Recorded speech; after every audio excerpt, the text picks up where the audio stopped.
Hello students, BA part third paper first class में आज हम प्लेटो के साम्यवाद पे चर्चा करेंगे। जैसा कि हमने आपको पिछली क्लासेस में बताया था कि प्लेटो के समस्त चिंतन का जो मूल आधार है वो आदर्श राज्य के लक्ष्य को प्राप्त करना है, और उस लक्ष्य को प्राप्त करने के लिए प्लेटो ने जिन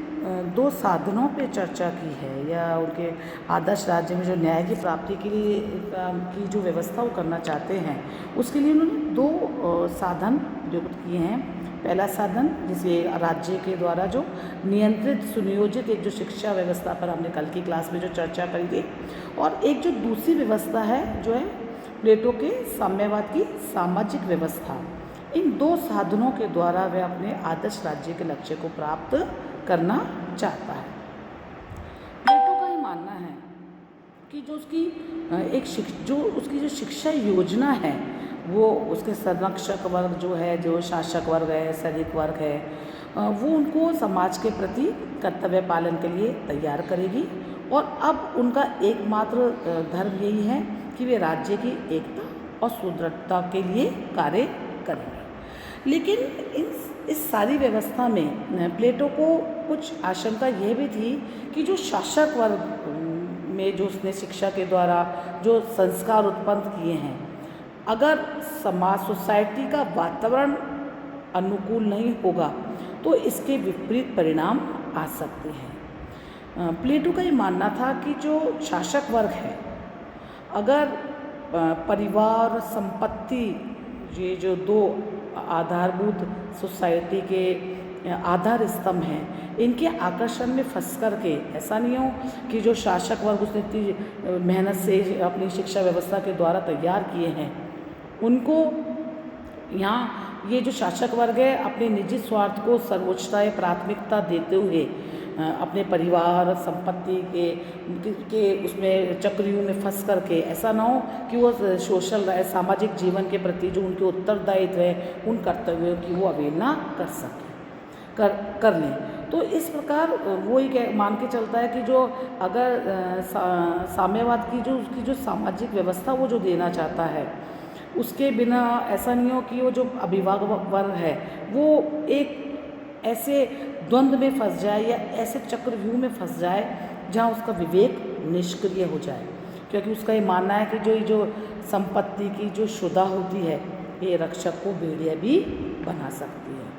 तो इसलिए उसने एक जो योजना बनाई है, जिस प्रकार से शिक्षा योजना बनाई थी, इसी प्रकार से साम्यवाद की भी एक योजना बनाई है। और वो कहता है कि एक जो नवीन सोशल सिस्टम में जो दे रहा है, जहाँ पे दो प्रकार की व्यवस्थाएं होंगी, संपत्ति का साम्यवाद और परिवार का साम्यवाद। अब ये जो साम्यवाद की वो व्यवस्था कह रहा है, जिसको उसने दो भागों में बांट दिया, संपत्ति और परिवार, वो ये कहता है कि मेरी जो ये साम्यवाद की व्यवस्था है वो मात्र अभिभावक वर्ग या जो उसका शासक वर्ग है, जिसमें सैनिक भी आएंगे और शासक वर्ग भी आएंगे, उनके लिए ही ये व्यवस्था वो करता है। बाकी जो वर्ग है वो इसको उसमें शामिल नहीं करता है। यहाँ पे एक बात और इम्पॉर्टेंट है कि जो प्लेटो की जो साम्यवाद की व्यवस्था है, ये कोई इकोनॉमिक्स, क्योंकि अगर हम साम्यवाद की चर्चा करेंगे तो हम देखेंगे कि साम्यवाद आर्थिक पक्ष है, लेकिन यहाँ जो हम जिस साम्यवाद की चर्चा करें, यहाँ उसका पक्ष आर्थिक नहीं अपितु पॉलिटिकल है, राजनीतिक है। क्यों? क्योंकि यहाँ साम्यवाद का जो उद्देश्य है वो एक ऐसे वातावरण का निर्माण करना है, एक ऐसे समाज का निर्माण करना है जिसमें शासक वर्ग अपने जो उसकी पब्लिक रिस्पॉन्सिबिलिटी है, जो उसके जो उत्तरदायित्व हैं, उनको वो श्रेष्ठतापूर्वक अपने कार्यों का संपादन कर सके। और ये जो व्यवस्था होगी साम्यवाद की, इसमें उत्पादक वर्ग या सेवक वर्ग सब शामिल नहीं किया गया है। क्यों? क्योंकि वो ये मान के चल रहा है कि जो मात्र अभिभावक वर्ग है उनके लिए ही मैंने साम्यवाद की व्यवस्था की है। जैसे एक विचारक है नेटलशिप, उनका यहाँ तक उनका ये मानना है कि जो प्लेटो की साम्यवाद है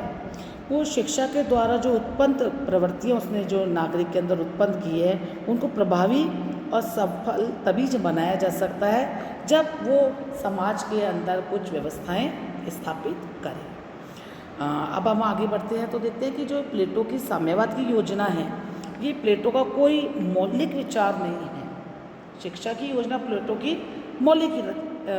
विचार था, लेकिन प्लेटो से पूर्व भी जो साम्यवादी व्यवस्था प्रचलित थी, वहाँ पे निजी व्यवस्था यद्यपि एथेंस और स्पार्टा में हम देखें तो यहाँ पे भी हमको कुछ साम्यवादी व्यवस्था के या समाज के नियंत्रण के या संपत्ति के में सामूहिकता के हमको दर्शन होते हैं। कुछ व्यवस्था ऐसी प्रचलित थी कि जहाँ पे भूमि को जो जोतने बोतने का कार्य है वो भी राज्य के जिम्मे था और राज्य ही उनका एलोकेशन करता था। लेकिन प्लेटो ने जो साम्यवाद की व्यवस्था बताई है, यहाँ हम उसको दो भागों में बांट सकते हैं, संपत्ति का साम्यवाद और परिवार का साम्यवाद। आज हम देखेंगे संपत्ति का साम्यवाद क्या है।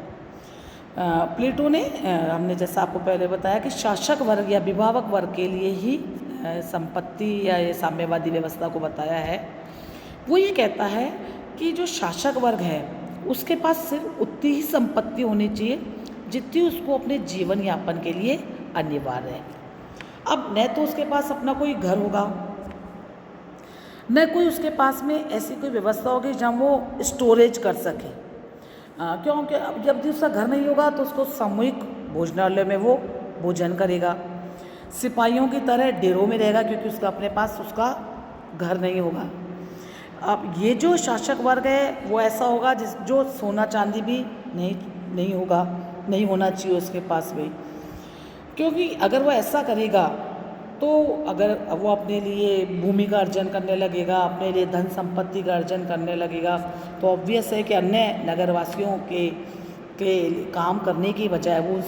उनसे व्यवस्था उसकी अलग प्रकार की हो जाएगी और वो अपने ही नागरिकों से उनके बीच का जो रिलेशन है वो घृणित रिलेशन हो जाएंगे। और ये जो सारी व्यवस्था होगी कि जब शासक वर्ग ही अगर कंचन कामिनी के मोह में अगर फंसते हैं तो संपूर्ण राष्ट्र का सर्वनाश हो जाएगा। प्लेटो ने अपने संपत्ति के साम्यवाद में कुछ विशेषताएं बताई हैं कि सबसे पहली बात वो ये कहता है कि ये साम्यवाद सभी नागरिकों के लिए नहीं है, केवल शासक और सैनिक वर्ग ही इसके पात्र हैं। दूसरी बात वो कहता है कि मेरा जो ये साम्यवाद की योजना है, समाज के जो साम्यवाद की सामाजिक योजना है, यह राजनीतिक है, आर्थिक नहीं। क्योंकि अगर हम आधुनिक साम्यवाद की बात करें तो हम यहाँ देखते हैं कि साम्यवाद का उद्देश्य है कि वो संपूर्ण सोसाइटी के अंदर जो भी आर्थिक विषमताएं हैं, है ना, जो भी समाज के अंदर जो विषमताएं होती है, कुछ लोग बहुत अमीर हैं, कुछ लोग बहुत गरीब हैं, तो उनके गैप को भरने के लिए हम कहते हैं कि हम साम्यवादी व्यवस्था को जानते हैं कि जहाँ सोसाइटी के में ही सब का संपत्ति पर नियंत्रण होगा और नागरिक उसका मात्र जितना एलोकेशन सोसाइटी के द्वारा किया जाएगा, नागरिक उतने ही उस चीज़ के भागीदार होंगे। तो यहाँ प्लेटो कह रहा है कि मेरा जो साम्यवाद है वो आर्थिक नहीं अपितु राजनीतिक है व्यवस्था है। तीसरी बात वो कह रहा है कि जो प्लेटो का साम्यवाद है, यहाँ उस पर कुछ अर्जन नहीं करना है, कुछ अर्जित या भोग नहीं है, अपितु त्याग है। त्याग क्यों है? क्योंकि यहाँ पे शासक वर्ग को न तो अपने उसके लिए कोई कंचन कामिनी, उसको संपत्ति भी छोड़नी होगी, उसको परिवार से भी दूर रहना होगा,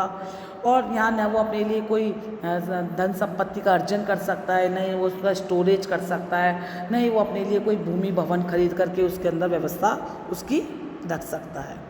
एक विचारक है फॉस्टर, उन्होंने भी कहा है कि प्लेटो का जो संरक्षक वर्ग है उसको सामूहिक रूप से संपत्ति का कोई स्वामित्व ग्रहण नहीं करना है, अपितु उसको यहाँ पे त्याग करना है। आगे हम देखते हैं कि जो प्लेटो का जो ये संपत्ति वाला है व्यवस्था जो उसने बताई है, वो उसके कुछ हवा में ही बात नहीं कर रहा है, वरन वो उसके पक्ष में कुछ पुष्ट तर्क भी देता है या उनके समर्थन में कुछ आधार भी बताता है। पहली बात वो कहता है कि जो सामाजिक व्यवस्था में साम्यवाद है उसका मनोवैज्ञानिक आधार भी है। क्योंकि जब वो अपने विचार शुरुआत में बताता है तो कहता है कि मनुष्य के अंदर उसकी जो आत्मा है उसके 3 गुण उसने बताए हैं, कुछ जिनके पास विवेक है, कुछ जिनके पास शौर्य है, कुछ जिनके पास में तृष्णा या क्षुधा है। और इन 3 गुणों के आधार पर वो समाज के 3 वर्ग बता देता है कि जिनके पास विवेक है वो शासक वर्ग होंगे, जिनके पास शौर्य है वो सैनिक वर्ग होंगे, और जिनमें क्षुधा या तृष्णा है वो उत्पादक वर्ग होंगे। और उसने साथ में ये भी बताया था न्याय के सिद्धांत में कि प्रत्येक व्यक्ति को में जो गुण होगा उसके अनुरूप वो उस कार्य को करेगा और दूसरों के कार्य में हस्तक्षेप नहीं करेगा। तो अगर यहाँ पे जिस शासक वर्ग में विवेक की प्रधानता है और उसने बाकी चीज़ें उसके अंदर नहीं है, तो अब अगर उसने विवेक अगर उसके अंदर है तो उसमें आर्थिक वृत्तियाँ नहीं होंगी और उसने उनका त्याग कर दिया होगा, क्योंकि वो विशुद्ध विवेक पर बेस्ड होगा। और ऐसे ही सैनिक वर्ग है उसमें शौर्य की प्रधानता है, तो शौर्यता उसके अंदर होगी। तो मनोवैज्ञानिक दृष्टि से भी ये उसका वो आधार दे रहा है कि जिसमें जिस गुण की प्रधानता है उसको उसी के अकॉर्डिंगली ही काम करना है। तो संपत्ति का साम्यवाद का ये एक मनोवैज्ञानिक आधार है। दूसरा वो आधार वो बताता है दार्शनिक आधार। यहाँ वो कहता है कि प्रत्येक व्यक्ति को जिसमें जो कार्य है इम्पोर्टेंट है, कि जैसे शासन करने का जो कार्य है वो बहुत इम्पोर्टेंट कार्य है। तो अब ऐसा व्यक्ति जिसको शासन करने का या शासक बनने का जिसके उत्तरदायी जिस पर आ गया है या जिसमें विवेक की प्रधानता है और उसको इतना इम्पोर्टेंट कार्य है जो सौंप दिया गया है शासन करने का, तो उसको अब सांसारिक बातों से सांसारिक तत्वों से दूर रहना होगा, क्योंकि यही सांसारिकता ही है जो उसके जो कार्यों में बाधा और विघ्न डालेगी। और हम ये जानते हैं, अवश्य रूप से जानते हैं कि धन एक ऐसी व्यवस्था है जो किसी भी अच्छे भले इंसान को उसके राह से भटका सकती है। जैसे हम कहते हैं कि आध्यात्मिक जगत में भी हम कहते हैं कि जिन व्यक्तियों को साधु संत बनना है उनको मुद्रा और कंचन से दूर रहना होगा। तो उसी प्रकार वो अपने शासक वर्ग को जब दार्शनिक शासक कह की उपाधि देता है या उनको उसके अकॉर्डिंगली वो तैयार करता है, तो कहता है कि उनको कंचन और कामिनी का मोह भी छोड़ना होगा। तीसरा आधार वो कहता है कि मेरे जो भी साम्यवादी व्यवस्था है इसके राजनीतिक और व्यवहारिक आधार भी हैं, कि जो लोग आर्थिक क्रियाओं में लगे हुए हैं उनको राजनीतिक शक्ति में उनका कोई भाग नहीं होना चाहिए, और जिन लोगों के हाथ में राजनीतिक सत्ता है उनके कोई आर्थिक हित नहीं होने चाहिए। तो कुल मिलाकर के हम ये देखते हैं कि प्लेटो ने अपने साम्यवाद को दृढ़ता से बताने के लिए, जैसे हम सबाइन के शब्दों में भी कह सकते हैं कि अपने दार्शनिक शासक पर या सैनिकों पर धन के दूषित प्रभाव का प्लेटो को इतना ज़्यादा दृढ़ विश्वास था कि उसे दूर करने के लिए वह संपत्ति के विनाश की बात करता है कि मेरा जो शासक वर्ग होगा उसको संपत्ति से दूर रहना होगा। कल की क्लास में हम इस टॉपिक को आगे बढ़ाएंगे। Thank you.